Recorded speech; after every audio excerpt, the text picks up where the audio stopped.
बृहस्पतिवार की व्रत कथा सुनने मात्र से आपके सारे कष्ट दूर हो जाएंगे। तो चलिए शुरू करते हैं बृहस्पति भगवान का कथा। प्राचीन समय की बात है। भारत में एक राजा राज्य करता था। वह बड़ा प्रतापी तथा दानी था। वह नित्य दिन मंदिर में भगवान दर्शन करने जाता था। वह ब्राह्मण और गुरु की सेवा किया करता था। उसके द्वार से कोई भी याचक निराश होकर नहीं लौटता था। वह प्रत्येक गुरुवार को व्रत रखता एवं पूजन करता था। हर दिन गरीबों की सहायता करता था। परंतु यह सब बातें उसकी रानी को अच्छी नहीं लगती थी। वह न व्रत करती और न किसी को भी एक पैसा दान में देती थी। वह राजा से भी ऐसा करने को मना करती।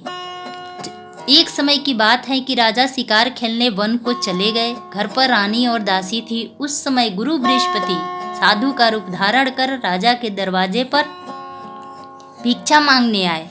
साधु ने रानी से भिक्षा मांगी तो वह कहने लगी, हे साधु महाराज, मैं इस दान एवं पुण्य से तंग आ गई हूँ। इस कार्य के लिए तो मेरे पतिदेव बहुत है। आप ऐसी कृपा करें कि सारा धन नष्ट हो जाए तथा मैं आराम से रह सकूं। साधु रूपी बृहस्पति देव ने कहा, हे देवी, तुम बड़ी विचित्र हो। संतान और धन से कोई दुखी नहीं होता है, इसको सभी चाहते हैं। पापी भी पुत्र और धन की इच्छा करता है। अगर तुम्हारे पास धन अधिक है तो तुम भूखे मनुष्यों को भोजन कराओ, प्याऊ लगवाओ, ब्राह्मणों को दान दो, धर्मशाला बनवाओ, कुआं, तालाब, बावड़ी, बाग, बगीचे आदि का निर्माण कराओ तथा निर्धनी कुंवारी कन्याओं का विवाह कराओ, साथ ही यज्ञादि करो। इस प्रकार के कर्मों से आपका कुल का और आपका नाम परलोक में सार्थक होगा। यह तुम्हें स्वर्ग की प्राप्ति होगी। परंतु रानी साधु की इन सब बातों से खुश नहीं हुई। उन्होंने कहा, हे साधु महाराज, मुझे ऐसे धन की आवश्यकता नहीं जिसको मैं अन्य लोगों को दान देते फिरूं तथा जिसको रखने और संभालने में मेरा सारा समय नष्ट हो जाए। साधु ने कहा, हे देवी, यदि तुम्हारी ऐसी इच्छा है तो जैसे मैं तुम्हें बताता हूँ तुम वैसा ही करना। बृहस्पतिवार के दिन घर आंगन को गोबर से लिपना, अपने केसों को पीली मिट्टी से धोना, केसों को धोते समय स्नान करना, राजा से कहना वह हजामत कराए, भोजन में मांस मदिरा खाना, कपड़े धोबी के यहाँ धुलाने के लिए देना। इस प्रकार 7 बृहस्पतिवार करने से तुम्हारा सारा धन नष्ट हो जाएगा।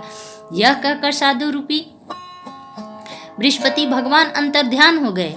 रानी ने साधु के कहने के अनुसार 7 बृहस्पतिवार तक वैसा ही करने का विचार किया। साधु के बताया अनुसार कार्य करते हुए केवल 3 ही बृहस्पतिवार बीते थे कि उनकी समस्त धन संपत्ति नष्ट हो गई। भोजन के लिए दोनों समय परिवार तरसने लगा तथा सांसारिक भोगों से दुखी रहने लगा। तब राजा रानी से कहने लगे कि हे रानी, तुम यहाँ पर हो, मैं दूसरे देश को चला जाता हूँ, क्योंकि यहाँ पर मुझे सभी मनुष्य जानते हैं, इसलिए मैं यहाँ पर कोई काम नहीं कर सकता। मैं परदेश जा रहा हूँ, वहाँ कोई काम धंधा करूँगा, शायद हमारे भाग्य बदल जाए। ऐसा कहकर राजा परदेश चले गए और जंगल में लकड़ी काट कर लाते और शहर में बेचते। इस तरह जीवन व्यतीत करने लगे। इधर राजा के बिना रानी और दासी दुखी रहने लगी। किसी दिन भोजन मिलता और किसी दिन जल पीकर ही रह जाती। एक समय रानी और दासियों को 7 दिन बिना भोजन के व्यतीत करने पड़े तो रानी ने अपनी दासी से कहा, हे दासी, यहाँ पास ही के नगर में मेरी बहन रहती है, वह बड़ी धनवान है, तू उसके पास जा और वहाँ से 5 सेर बेझड़ लेके आ, जिससे कुछ समय के लिए गुजारा हो जाएगा। दासी रानी की बहन के पास गई। रानी की बहन उस समय पूजा कर रही थी। बृहस्पतिवार का दिन था। दासी ने रानी की बहन से कहा, हे रानी, मुझे आपकी बहन ने भेजा है, मुझे 5 सेर बेझड़ दे दो। दासी यह अनेक बार कही, परंतु रानी की बहन ने कोई उत्तर नहीं दिया, क्योंकि वह उस समय बृहस्पतिवार की कथा सुन रही थी। जब दासी को रानी की बहन से कोई उत्तर नहीं मिला तो वह बहुत दुखी हुई। उसे क्रोध भी आया और लौटकर रानी से बोली, हे रानी, आपकी बहन बहुत बड़ी घमंडी है, वह छोटों लोगों से बात भी नहीं करती। मैंने उससे कहा तो उसने कोई उत्तर ही नहीं दिया, मैं वापस चली आई। रानी बोली, हे दासी, इसमें उसका कोई दोष नहीं है। जब बुरे दिन आते हैं तब कोई सहारा नहीं देता। अच्छे बुरे का पत्ता विपत्ति में ही लगता है। जो ईश्वर की इच्छा होगी वही होगा। यह सब हमारे भाग्य का दोष है। उधर रानी की बहन ने सोचा कि मेरी बहन की दासी आई थी, परंतु मैं उससे नहीं बोली, उससे वह बहुत दुखी हुई होगी, अतः कथा सुन और विष्णु भगवान का पूजा समाप्त कर वह अपनी बहन के घर आई और कहने लगी, हे बहन, मैं बृहस्पतिवार का व्रत कर रही थी, तुम्हारी दासी हमारे घर गई थी, परंतु जब तक कथा होती है हम लोग न उठते हैं और न बोलते हैं, इसलिए मैं नहीं बोली। कहो दासी क्यों गई थी? रानी बोली, बहन, हमारे घर अनाज नहीं था, वैसे तुमसे कोई बात छिपी नहीं है, इस कारण मैंने दासी को तुम्हारे पास 5 सेर भेजड़ लेने के लिए भेजा था। रानी की बहन बोली, बहन देखो, बृहस्पति भगवान सबकी मनोकामना पूरा करते हैं, देखो शायद तुम्हारे घर में ही अनाज रखा हो। यह सुन दासी घर के अंदर गई तो उसे एक बड़ा भेजड़ का घड़ा मिला। उसे बड़ी हैरानी हुई क्योंकि उन्होंने एक एक बर्तन देख लिया था। उसने बाहर आकर रानी को बताया। दासी अपनी रानी से कहने लगी, हे रानी देखो, वैसे हमको जब अन्न नहीं मिलता तो हम रोज ही व्रत करते हैं और इनसे इस व्रत की विधि और कथा पूछ ली जाए तो हम भी कर लिया करेंगे। दासी के कहने पर रानी ने अपनी बहन से बृहस्पतिवार के बारे में पूछा। उसकी बहन ने बताया, हे रानी बहन, बृहस्पतिवार को सूर्योदय से पूर्व उठकर स्नान करके बृहस्पति भगवान का व्रत करना चाहिए, लेकिन उस दिन सर नहीं धोना चाहिए। बृहस्पतिवार के व्रत में चने की दाल और मुनाकों से विष्णु भगवान का केले की वृक्ष की जड़ से पूजा करे तथा दीपक जलावे। उस दिन एक ही समय भोजन करे, भोजन पीले खाद्य पदार्थ का करे तथा कथा सुने। इस प्रकार करने से गुरु भगवान प्रसन्न होते हैं, अन्न पुत्र धन देते हैं। इस तरह व्रत और पूजन की विधि बताकर रानी की बहन अपने घर लौट आई।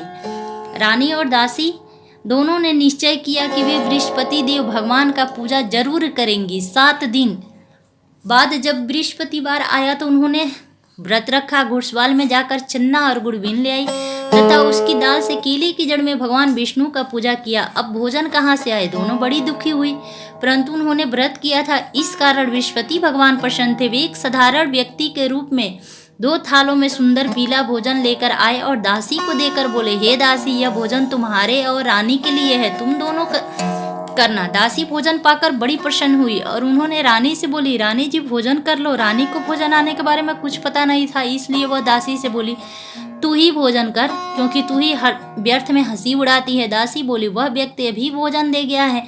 रानी कहने लगी, वह भोजन तेरे लिए ही दे गया है, तू ही भोजन कर। दासी ने कहा, वह व्यक्ति हम दोनों के लिए 2 थालों में भोजन दे गए हैं, इसलिए मैं और आप साथ साथ भोजन करेंगे। फिर दोनों ने गुरु भगवान को नमस्कार कर भोजन प्रारंभ किया। उसके बाद से वह प्रत्येक गुरुवार को गुरु भगवान का व्रत और पूजा करने लगी। बृहस्पति भगवान की कृपा से उनके पास धन हो गया, परंतु रानी पहले की तरह आलस्य करने लगी। तब दासी बोली, देखो रानी, तुम पहले भी इसी प्रकार आलस्य करती थी, तुम्हें धन को रखने में कष्ट होता था, इस कारण सभी धन नष्ट हो गया। अब गुरु भगवान की कृपा से धन मिला है तो तुम्हें आलस्य होता है। बड़ी मुसीबतों के बाद हमने यह धन पाया है, इसीलिए हमें दान पुण्य नहीं करना चाहिए। तुम भूखे मनुष्यों को भोजन कराओ, प्याऊ लगवाओ, ब्राह्मणों को दान दो, कुआं, तालाब, बावड़ी आदि का निर्माण कराओ, मंदिर पाठशाला बनवाकर दान दो, कुंवारी कन्याओं का विवाह कराओ, धन को शुभ कार्यों में खर्च करो, जिससे तुम्हारा कुल का यश बढ़े और स्वर्ग की प्राप्ति हो और पितृ प्रसन्न हो। दासी की बात मानकर रानी ने इसी प्रकार कर्म करने प्रारंभ कर दिए, जिससे उनका काफी यश फैलने लगा। एक दिन रानी और दासी आपस में विचार करने लगी, न जाने राजा किस दशा में होंगे, उनकी कोई खोज खबर नहीं है। गुरु भगवान से उन्होंने प्रार्थना की और भगवान ने रात्रि में राजा को स्वप्न में कहा, हे राजा उठ, तेरी रानी तुझे याद कर रही है, अब अपने देश को लौट जा। राजा प्रातःकाल उठकर जंगल से लकड़ियां काटकर लाने के लिए जंगल की ओर चल पड़ा। जंगल से गुजरते हुए वह सोचने लगा, रानी की गलती से कितने दुख भोगने पड़े। राजपाट छोड़कर उसे जंगल में आकर रहना पड़ा। जंगल से लकड़ियां काटकर उन्हें बेचकर गुजारा करना पड़ा। उसी समय उस जंगल में बृहस्पति देव एक साधु का रूप धारण कर आए और राजा के पास आकर बोले, हे लकड़हरे, तुम इस सुनसान जंगल में किस चिंता में बैठे हो, मुझे बताओ। यह सुन राजा के नेत्रों में जल भराया और साधु की वंदना कर बोले, हे प्रभु, आप सब कुछ जानने वाले हैं। इतना कहकर राजा ने साधु को अपनी संपूर्ण कहानी सुना दी। महात्मा तो स्वभाव से दयालु होते हैं। वे राजा से बोले, हे राजा, तुम्हारी पत्नी ने बृहस्पतिवार के प्रति अपराध किया था, जिसके कारण तुम्हारी यह दशा हुई। अब तुम किसी प्रकार की चिंता मत करो, भगवान तुम्हें पहले से अधिक धन देंगे। और देखो, तुम्हारी पत्नी ने बृहस्पतिवार का व्रत करना प्रारंभ कर दिया है।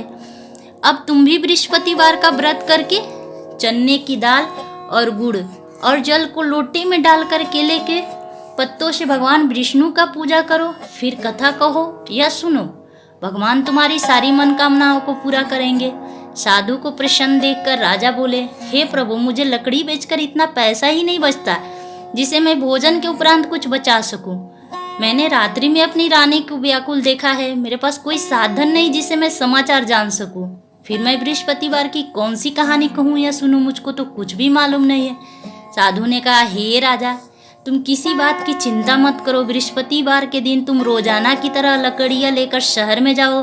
तुम्हें रोज से दुगना धन प्राप्त होगा, जिससे तुम भली भांति भोजन कर लोगे तथा बृहस्पति देव की पूजा का सामान भी आ जाएगा। बृहस्पति भगवान की कथा इस प्रकार है, तो प्रेम से बोलिए बृहस्पति भगवान की जय।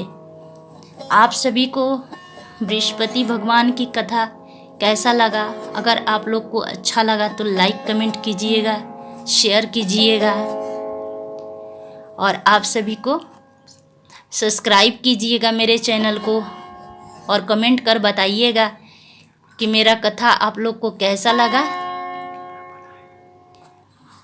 और आप लोग को कैसा वीडियो हम बनाएं वो भी बताइएगा। और आप सभी जितने सुन रहे हैं कथा, सभी को बृहस्पति भगवान अपनी कृपा बनाए रखे।